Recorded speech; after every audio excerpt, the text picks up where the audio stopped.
At Thanksgiving, my brother's girlfriend humiliated my 5-year-old daughter, so I made sure she'd never want to come back. What happened at Christmas was pure karma. Hey Reddit, my brother brought his new girlfriend to Thanksgiving dinner. She spent the entire meal correcting my 5-year-old daughter's grammar and making her cry. So I made sure Christmas would be a lesson she'd never forget. Grab some popcorn, because this one's satisfying. I'm Daniel, 34 male, and I work as a structural engineer for a mid-sized firm in Pennsylvania. Not the most exciting job, but it pays well and keeps me home most nights for my daughter Mia. She's 5 years old, gap-toothed, and the absolute center of my universe. Her mom left when Mia was 2, said motherhood wasn't what she expected, and moved to California to find herself. Haven't heard from her since except for the occasional birthday card with a generic message and no return address. The divorce was messy. Not fighting over assets messy, but emotionally devastating in that quiet way that nobody talks about. One day I had a partner, and we were figuring out parenthood together.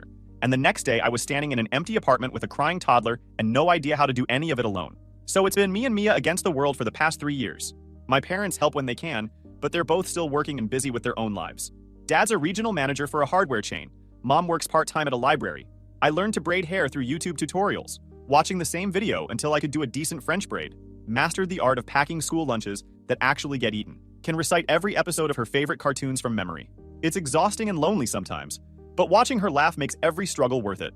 My job is stable and secure, which matters more than being exciting. I review structural plans for commercial buildings, make sure everything meets code, occasionally visit construction sites to verify the work matches the blueprints. Been with the same company for 9 years. Worked my way up from junior engineer to senior project lead. The pay is good enough that I could buy a modest house in a decent school district. 3 bedrooms, small yard, quiet street where kids ride bikes and neighbors actually know each other's names. My younger brother Jake, 29 male, is basically my opposite. Works in tech sales, makes decent money, but has the attention span of a goldfish when it comes to relationships.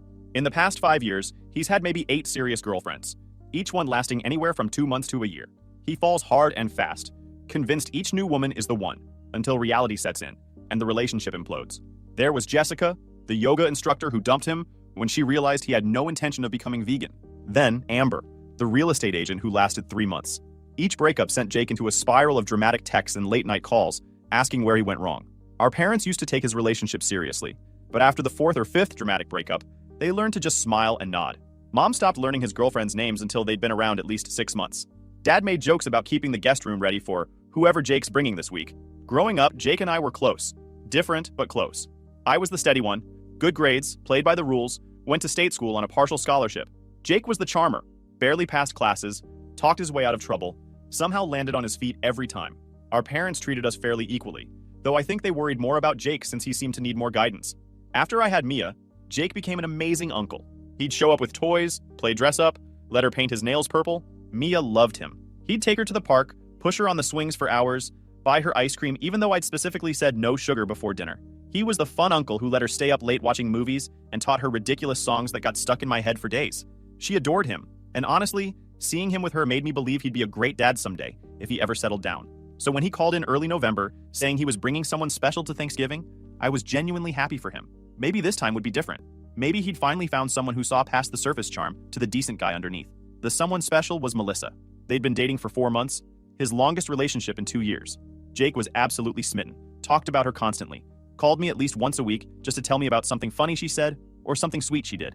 She was a 3rd grade teacher at a private school in Philadelphia called Brookmont Academy, had a master's degree in education from some prestigious university, came from what Jake described as a really cultured family. The way he said it made me uneasy, like he was trying to prove something, like he'd finally landed someone impressive enough to make up for all the previous relationship failures. But I figured I was reading too much into it. Maybe I was just protective because previous girlfriends had been lukewarm about Mia, treating her more like an obligation than part of the package. If this Melissa was as great as Jake claimed, maybe she'd be different. Maybe she'd be the kind of person who actually enjoyed being around kids. Maybe Jake had finally grown up enough to choose someone decent. I was wrong on all counts. Thanksgiving morning started early at my parents' house. Mom had been cooking since dawn. 20-pound turkey, homemade stuffing, green bean casserole, mashed potatoes, 3 different pies. The house smelled incredible, like butter and cinnamon and all the comfort foods that make the holiday worthwhile. She'd been planning the menu for weeks, testing recipes, making shopping lists, doing everything in her power to make sure this Thanksgiving was perfect. I arrived around noon with Mia, who was bouncing with excitement. She'd made a construction paper turkey at school and couldn't wait to show Grandma. The turkey had a handprint for feathers, googly eyes, and a beak made from orange construction paper. It was lopsided and covered in too much glue. Absolutely perfect in the way that only kindergarten art projects can be. She was wearing her favorite dress, navy blue with white polka dots, and had insisted I put her hair in pigtails with matching ribbons. We'd spent 20 minutes that morning getting the ribbons just right because apparently they had to be even, or the whole day would be ruined. Dad was in the living room watching football, Mom was frantically checking on dishes, and everything felt normal. Perfect even. My parents' house is modest but cozy. 3 bedrooms in a quiet suburb. The same place Jake and I grew up. Walking in always felt like stepping back in time, with the same furniture we'd had since I was in middle school. Same family photos on the walls showing Jake and me at various awkward stages of childhood. Same creaky third step on the stairs that had been announcing arrivals and departures for 30 years. Mom had set out appetizers in the living room, cheese and crackers, vegetables with dip, those little sausages wrapped in pastry that she only made for special occasions. Mia immediately grabbed a carrot stick and settled on the floor with her coloring books, while the adults made small talk about work and weather and all the safe topics families discuss before the real gathering begins. Jake and Melissa arrived around 1. I heard his car pull up and watched through the window as they got out. Melissa was tall, maybe 5'9", with perfectly styled auburn hair that fell in those professional curls you see in magazines. She wore tailored black pants, a cream cashmere sweater, and heels that seemed wildly impractical for a family dinner. Everything about her screamed expensive and carefully curated. Jake looked nervous, more nervous than I'd seen him in years. He kept adjusting his collar and glancing at Melissa like he was waiting for her approval. That should have been my first warning sign. They came in together, Jake's hand on the small of her back. Mom immediately went into hostess mode, wiping her hands on her apron and offering hugs. Dad muted the football game and stood up to shake Melissa's hand. "So good to finally meet you," Mom said warmly. "Jake's told us so much about you. Can I get you something to drink? We have iced tea, lemonade, soda." "Just water, please," Melissa interrupted, her smile tight. "Tap is fine." I try to avoid sugar. The way she said it made it sound like drinking soda was a moral failing. Mom's smile faltered slightly, but she recovered quickly and headed to the kitchen. I stepped forward to introduce myself. "Hey, I'm Daniel, Jake's brother." "Melissa," she said, extending her hand like we were in a business meeting instead of a family gathering. Her handshake was firm, almost aggressive. "Jake's mentioned you. You're the engineer, right? And this must be..." She looked down at Mia with an expression I couldn't quite read. "This is Mia," I said, putting my hand on my daughter's shoulder. "Mia, can you say hello?" "Hi," Mia said quietly, suddenly shy. She pressed against my leg.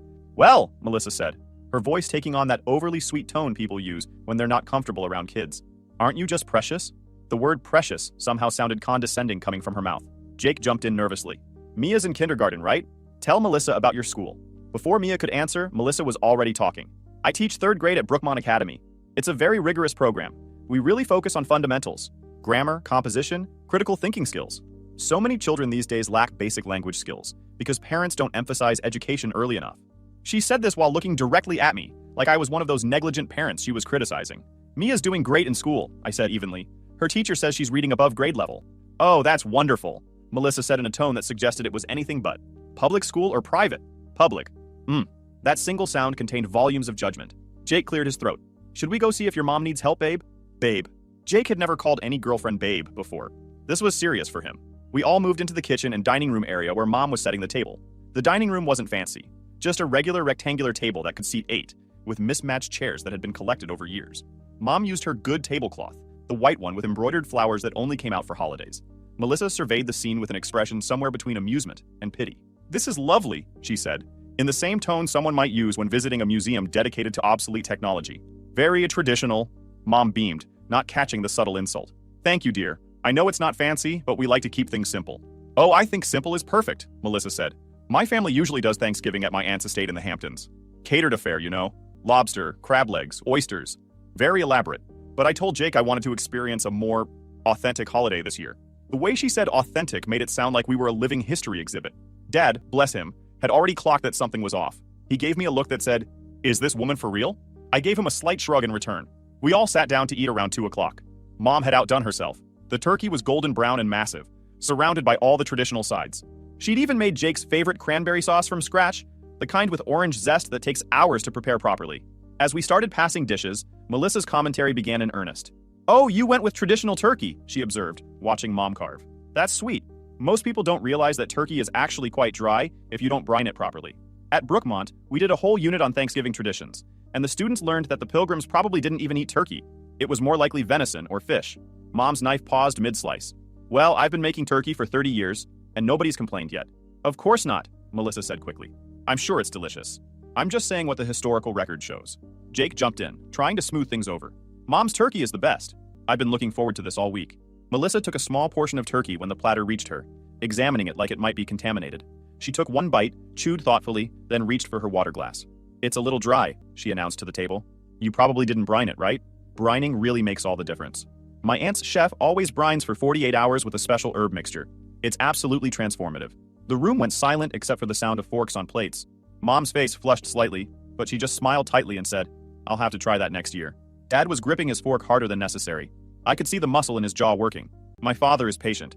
Years of working in customer service taught him to keep his cool. But even he has limits. The parade of criticism continued through every dish. The stuffing was a bit bland. Do you use fresh herbs? The mashed potatoes were lumpy. Have you considered using a ricer? The green bean casserole was heavy.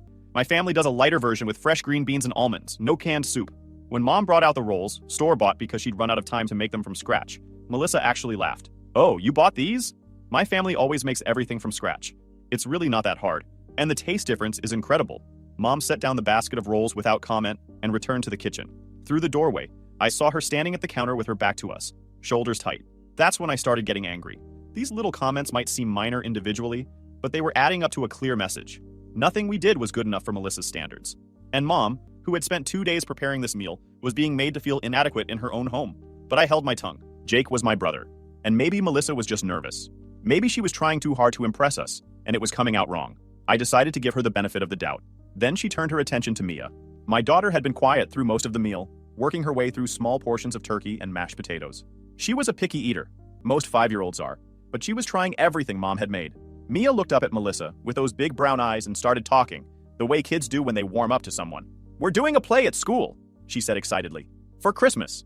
Me and my friend Emma are going to be trees." Melissa's expression shifted into what I recognized as her teacher mode. Overly patient, slightly condescending. "Your friend and I," she corrected. "Not me and my friend. You should always put the other person first in a sentence, and use the nominative case. Your friend and I are going to be trees." Mia's smile faded. She looked down at her plate, confused. I felt my chest tighten. "She's 5, I said calmly. "She's still learning." "Which is exactly why it's important to correct these things early," Melissa said, as if explaining something obvious. "Bad grammar habits form young. If parents don't reinforce proper usage at home, children struggle later. It's actually one of the biggest problems I see in my classroom. Students who've never been taught to speak correctly." The word parents landed like an accusation. Jake shifted uncomfortably in his seat. "She's doing fine," I said, keeping my voice level. "Her teacher says she's one of the top students in her class." "I'm sure she is," Melissa said with that same patronizing smile. "For public school kindergarten, the standards are quite different at private institutions." Before I could respond, Mia started talking again, trying to regain Melissa's approval. "We made the trees already," she said. "I already done the leaves and everything." "You did," Melissa corrected immediately. "You already did the leaves." "Not done."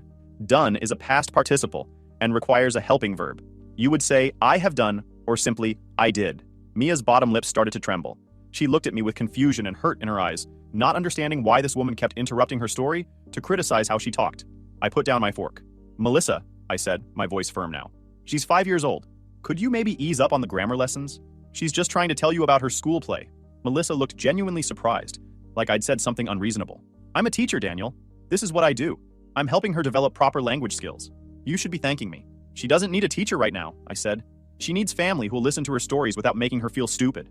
Jake jumped in, defensive. "She's not making anyone feel stupid. She's trying to help. That's literally her job. Helping kids learn." "Mia's not her student," I countered. "And this is Thanksgiving dinner, not a classroom." Melissa's eyes narrowed. "I was simply trying to support your daughter's education. But if you prefer to let her develop poor language habits that will hold her back academically, that's your choice as a parent." The implication was crystal clear. I was a bad parent who didn't care about my daughter's education. Dad finally spoke up, his voice low and controlled. "Melissa, I think what Daniel's trying to say is that maybe we can focus on enjoying the meal and save the teaching for another time." "I was just trying to help," Melissa said, her tone shifting to wounded innocence. She looked at Jake for support. Jake immediately sided with her. "Everyone's being really sensitive about this. She was just correcting some grammar. It's not a big deal. It is when you make a little kid cry," I said, pointing at Mia, whose eyes were now watering. Melissa looked at Mia, then back at me, her expression hardening. "If your daughter is crying because someone corrected her grammar, perhaps the issue is that she's overly coddled. Children need to learn resilience and accept criticism." That was it. That was the line. "Get out," I said quietly. "Excuse me?" Melissa's eyebrows shot up. "You heard me. You've spent this entire meal insulting my mother's cooking, criticizing our family, and making my daughter feel terrible about herself. I'm done being polite. Leave." The room went dead silent. Mom had come back from the kitchen and stood frozen in the doorway. Dad was watching carefully, ready to back me up if needed. Jake stood up abruptly. "Are you serious right now? You're kicking her out?" "I'm asking her to leave. Yes. She's been nothing but condescending since she walked in the door." Melissa stood up slowly, her face flushed with anger and humiliation. I cannot believe how rude this family is. I was simply trying to make conversation and offer educational support, and this is how I'm treated. You weren't making conversation, I said. You were showing off and putting everyone down to make yourself feel superior. There's a difference. She grabbed her designer purse from the back of her chair.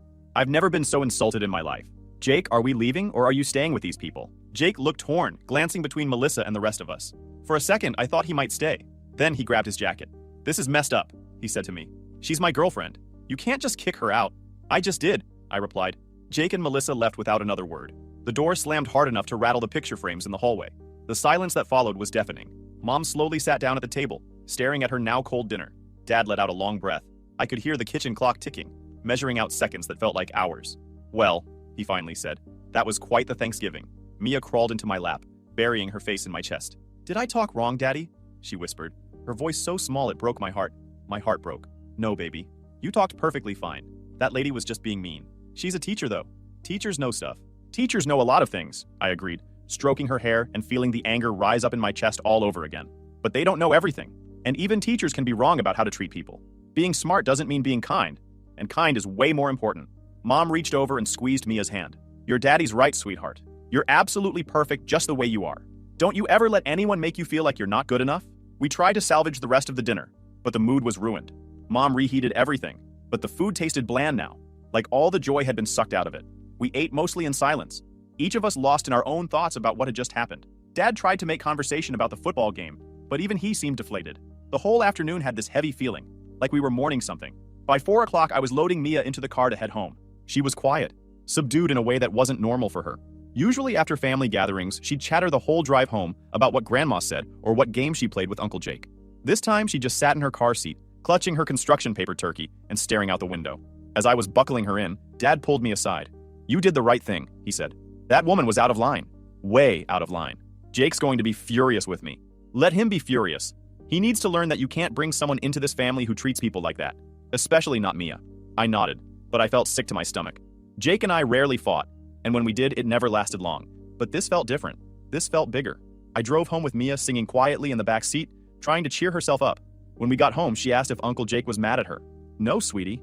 Uncle Jake's not mad at you at all. Sometimes grown-ups have disagreements, but that's not your fault. She seemed satisfied with that answer and went to play with her toys. But I sat on the couch, staring at my phone, waiting for the inevitable angry text from Jake. It came at 8 p.m. Thanks for ruining Thanksgiving? Mom said you don't want Melissa at Christmas either. Real mature, bro. I typed back, I didn't ruin Thanksgiving. She did, and I haven't said anything about Christmas. Mom told me you talked to her about Melissa not coming. You're really going to exclude her like that? I called my mom. She answered on the second ring. Did Jake ask you about Christmas? I said. He did, she admitted. He wanted to know if Melissa would be welcome. I told him I'd have to talk to everyone first. I didn't want another scene like today. What did you tell him? Mom sighed. I said we'd figure it out. But honestly, Daniel, I don't want her here either. She made me feel terrible about the food I'd spent 2 days making. And what she said to Mia? That's unforgivable. Did you tell Jake that? Not in so many words. I didn't want to cause more problems. Mom, you need to be honest with him. He's defending her because he thinks we're all overreacting. I know, I'll talk to him. But talking didn't help. Over the next 3 weeks, Jake sent me a series of increasingly hostile messages. First, he tried guilt. Family's supposed to support each other. You're choosing to be petty instead of giving her a chance. She's really hurt by all this. You embarrassed her. Then anger. You humiliated her in front of everyone. She's never been treated like that before. Do you know how hard it is to find someone who takes education seriously? Someone who actually cares about making kids better? Finally, an ultimatum. If Melissa's not welcome at Christmas, neither am I. I mean it this time. You need to decide what's more important, your pride or your family. I didn't respond to most of them. What was the point? He'd made his choice clear.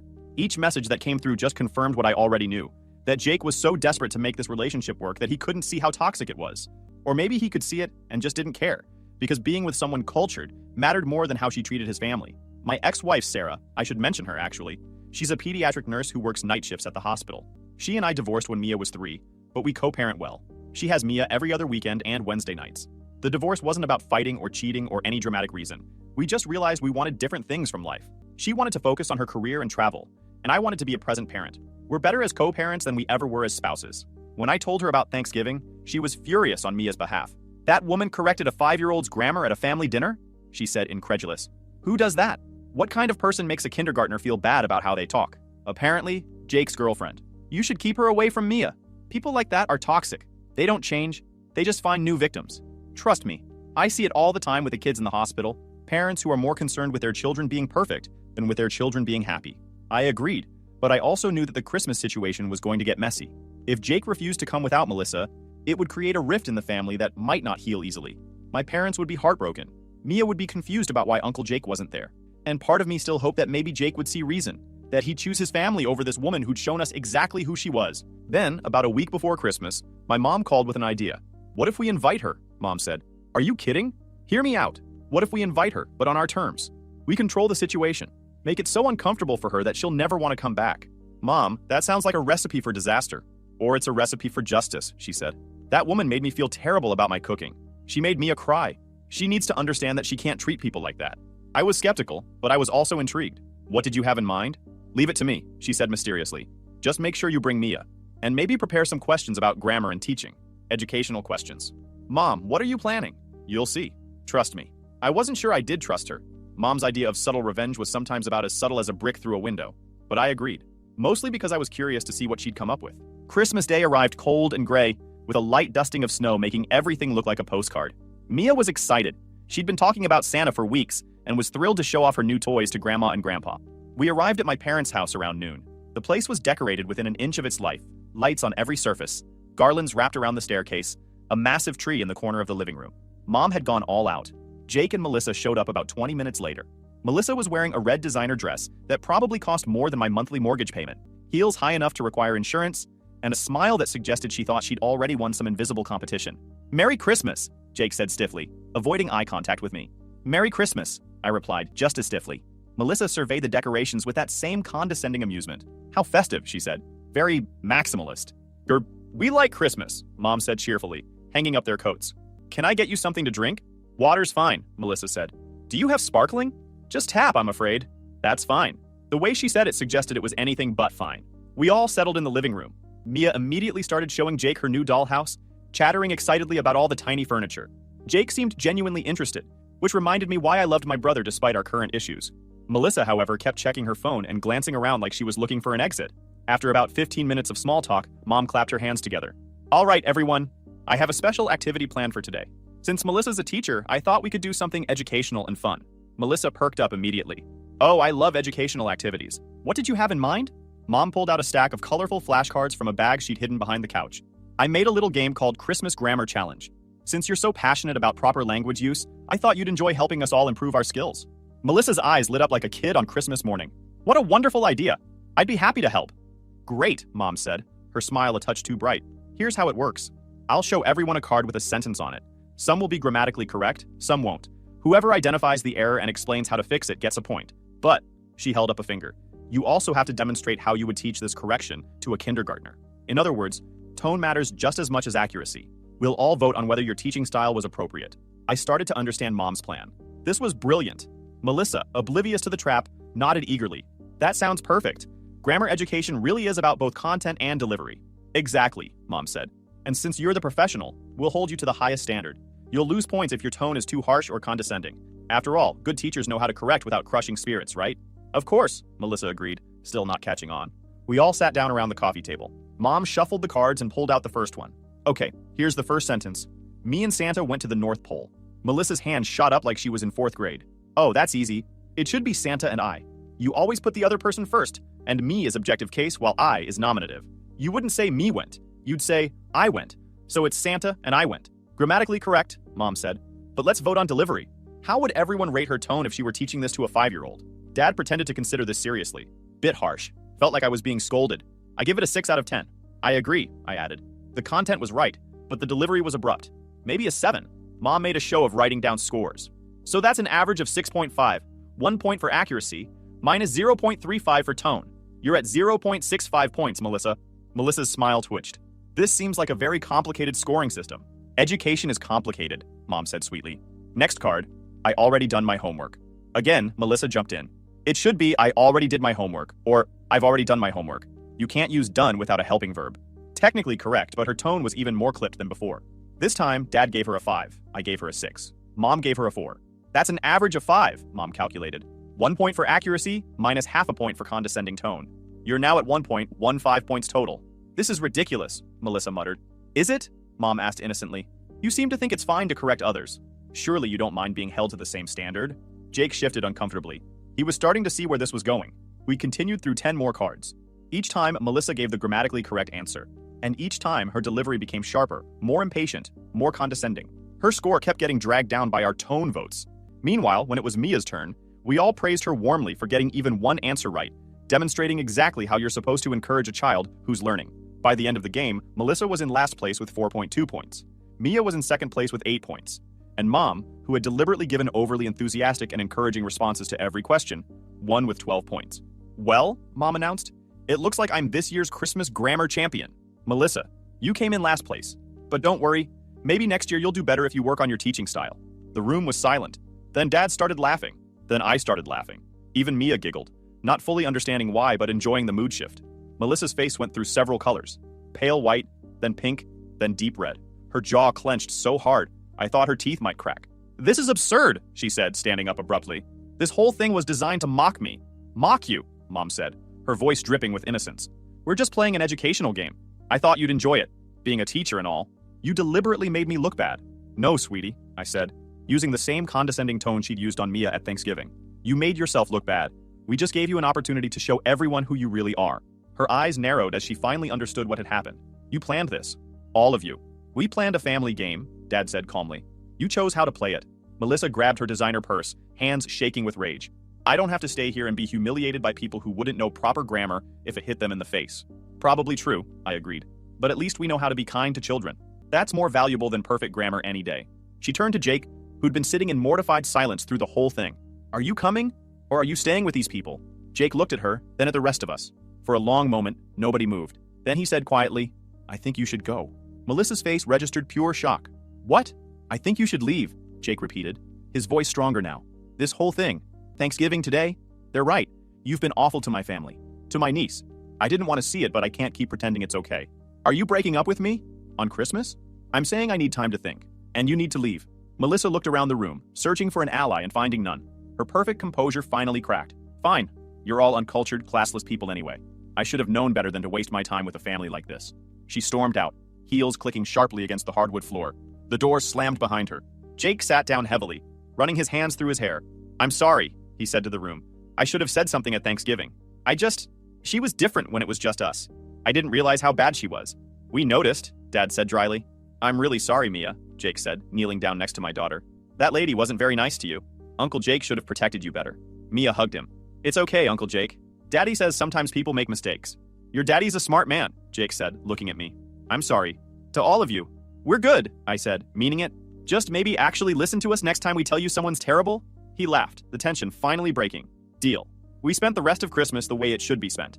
Eating too much food, playing board games, and watching Mia's excitement as she played with her new toys. No criticism, no condescension, just family being family. About 2 weeks later, Jake mentioned that Melissa had sent him several long texts trying to get back together. She claimed we had all ganged up on her, that she was just trying to help, that we were too sensitive to appreciate her expertise. He blocked her number. 3 months after that, I ran into one of Melissa's colleagues at a coffee shop. Turns out she had a reputation at her school for being overly harsh with students, so much so that several parents had complained. The administration had put her on a professional improvement plan. Apparently, knowing grammar doesn't make you a good teacher. Who knew?